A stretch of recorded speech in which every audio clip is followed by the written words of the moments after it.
You're lying in bed, it's late, you know you should be asleep, you're exhausted, your body feels heavy, your eyes are tired, but your mind won't stop. It keeps going, replaying conversations, planning tomorrow, thinking about things you can't control, and the more you try to quiet it, the louder it gets. So you're just lying there, mentally tired, but somehow unable to rest. And if this is you, you're not broken. You're not doing something wrong. There's real psychology behind why some people feel mentally exhausted all the time, even when they're not physically doing much. And once you understand it, you'll stop blaming yourself for feeling this way. So let's talk about what's actually happening when your mind feels tired but won't turn off. Because this isn't laziness, this isn't weakness, it's how your brain is wired to process the world, and that wiring comes with a cost most people don't see. First, let's be clear about what mental tiredness actually is. It's not the same as physical fatigue.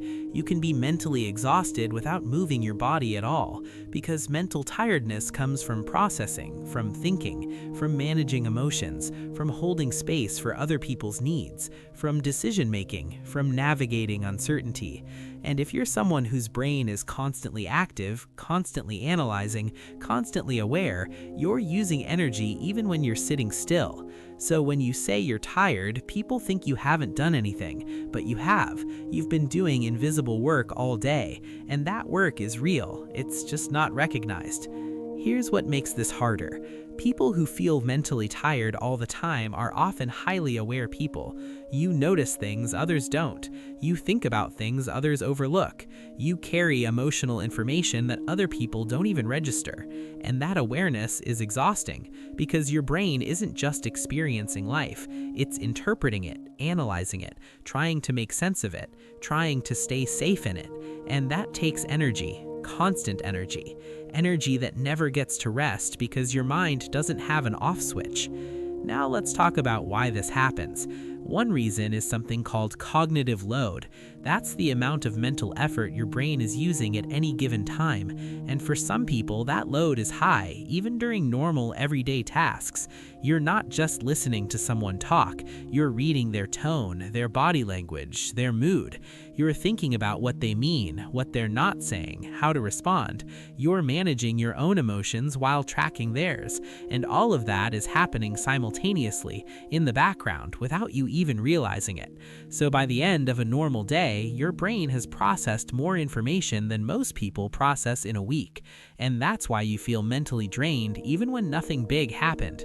Here's another layer. Mental tiredness often comes from emotional labor, and emotional labor is invisible. It's the work of managing feelings, yours and other people's. It's staying calm when you're anxious. It's being present when you're overwhelmed. It's holding it together when everything inside you feels like it's falling apart. And if you're someone who's good at this, if you're someone people rely on, if you're the one who listens, who supports, who stays steady, you're doing that labor constantly. And it's exhausting, because you're not just living your life, you're managing everyone else's experience of you.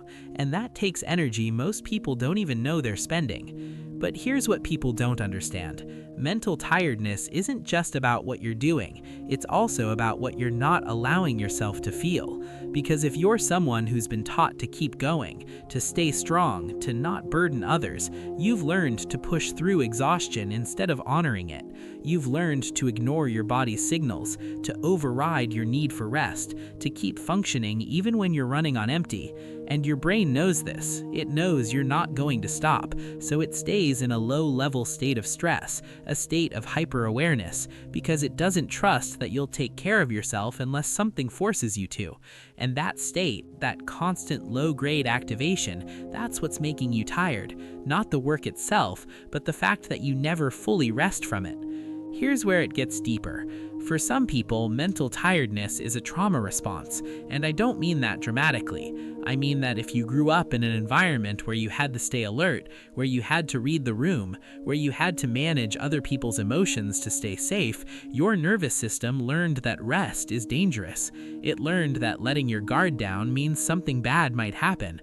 So even now, even when you're safe, even when nothing's wrong, your brain stays activated. It stays scanning. It stays ready. And that readiness, that constant state of being on, that's what's straining you. Because your body never gets the signal that it's okay to stop. It never gets permission to fully relax. Now let's talk about something most people miss. Mental tiredness often comes from living out of alignment with who you actually are. And what I mean by that is if you're spending your days doing things that don't reflect your values, your needs, your natural rhythms, your brain is working overtime to compensate. It's trying to make sense of a life that doesn't fit. It's trying to force yourself into a version of existence that feels wrong.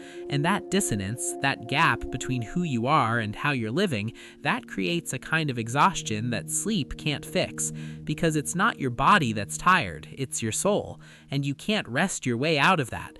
You can only realign. Here's the shift. Your mental tiredness isn't a flaw, but it is information. It's your system telling you something. Maybe it's telling you that you're doing too much, that you're carrying too much, that you're not letting yourself feel what you need to feel, that you're living in a way that doesn't honor your wiring. And instead of seeing that tiredness as something to push through, what if you saw it as something to listen to? What if it's not a problem to solve, but a message to receive? Here's the compassionate truth. If you feel mentally tired all the time, it's not because you're weak. It's not because you're not trying hard enough.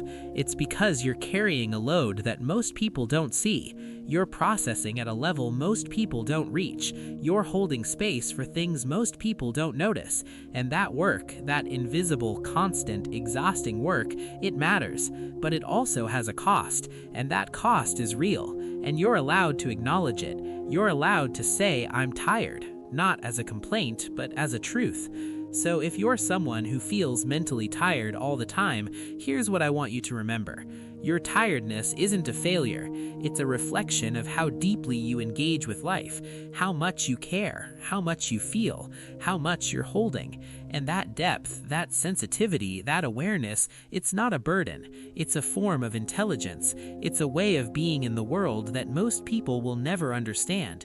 And it's okay to need rest from it. It's okay to need space from the weight of your own mind, because your brain deserves a break from the work it's always doing. And you deserve moments where you're not managing, not analyzing, not holding it all together, where you can just be, without the exhaustion of being so aware. The next time someone asks why you're so tired, you don't owe them an explanation. You don't need to justify what you're carrying. You can just say, "I'm tired," and leave it at that, because you know something they don't. That mental tiredness isn't laziness, it's labor. Invisible, constant, exhausting labor, and you're doing that work every single day. So here's my question for you. If you feel mentally tired all the time, what do you think your tiredness is trying to tell you? Drop a comment and share. I'd love to hear what comes up. And if this video made you feel understood, consider subscribing. We explore the psychology of being human in ways that honor how you're wired. Next time, we're talking about people who overthink every conversation they have. You won't want to miss it. Thanks for being here. I'll see you in the next video.